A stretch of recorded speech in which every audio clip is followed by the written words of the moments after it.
Bonjour, nous sommes réunis aujourd'hui pour un module de formation sur le régime de l'auto-entrepreneur qui est le premier module d'un cycle de 6.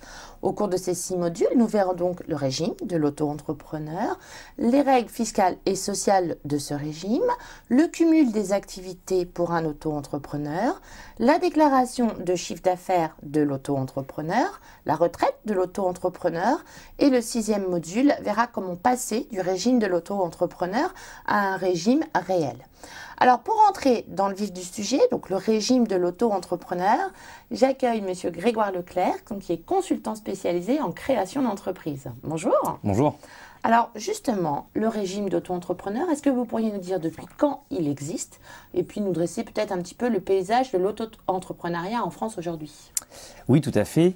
Alors, le régime de l'auto-entrepreneur existe depuis le 1er janvier 2009. Donc, il fête ses 4 années d'existence finalement en 2013. Il a été institué par la loi de modernisation de l'économie du 4 août 2008 qui visait finalement à simplifier la création d'entreprise et apporter une certaine lisibilité à des dispositifs un peu lourds qu'on connaissait auparavant. Ce régime a rapidement connu un succès assez fort puisque aujourd'hui, il totalise autour de 1 300 000 personnes, avec un rythme d'inscription qui est globalement en rythme de croisière à 300 000 inscrits par an supplémentaires. Le paysage auto-entrepreneurial français, on va dire, est découpé aujourd'hui de cette manière. On a à peu près 35% de demandeurs d'emploi qui s'inscrivent comme auto-entrepreneurs pour essayer de créer eux-mêmes leur propre emploi, ou en tout cas générer une activité complémentaire en attente de retrouver un emploi.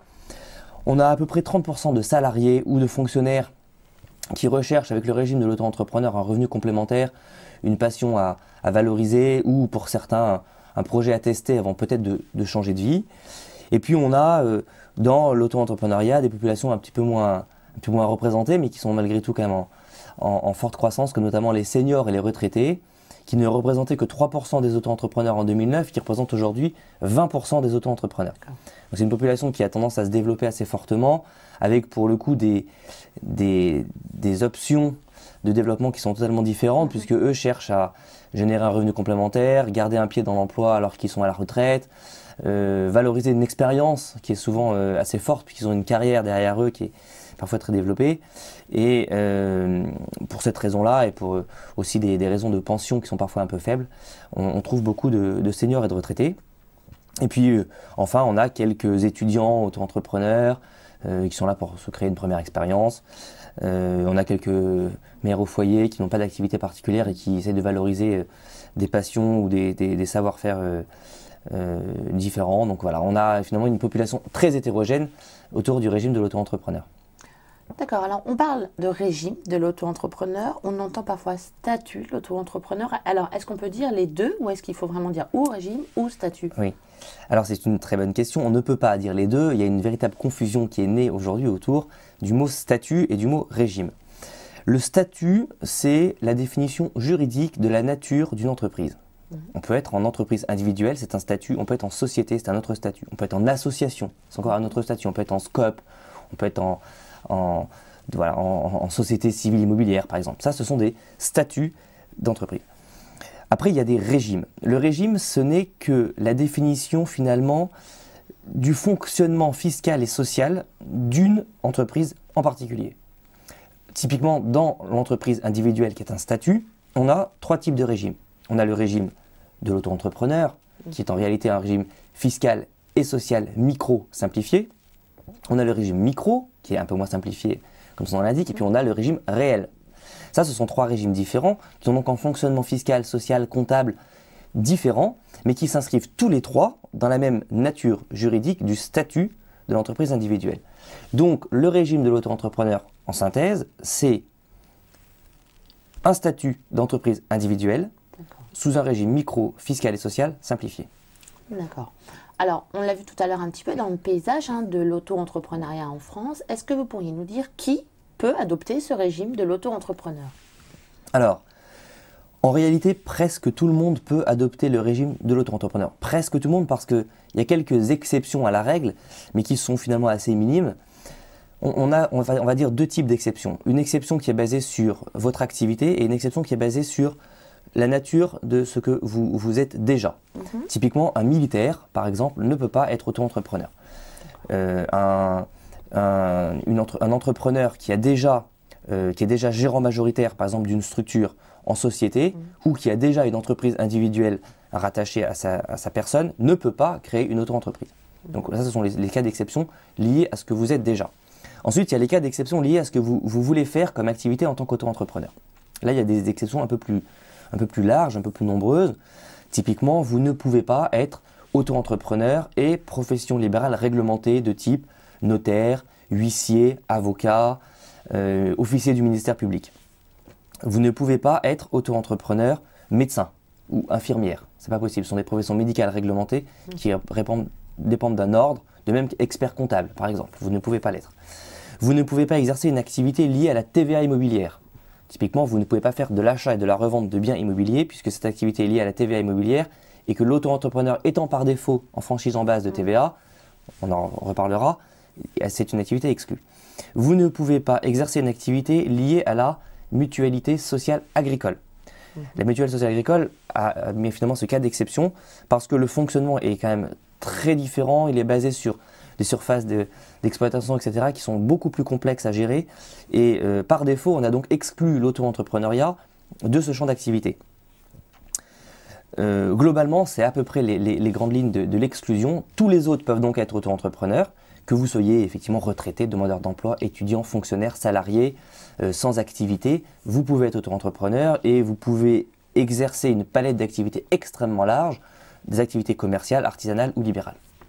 Donc on a bien vu qui pouvait devenir auto-entrepreneur. Alors maintenant, si on décide de le devenir, auto-entrepreneur, quelles sont les formalités à mettre en place?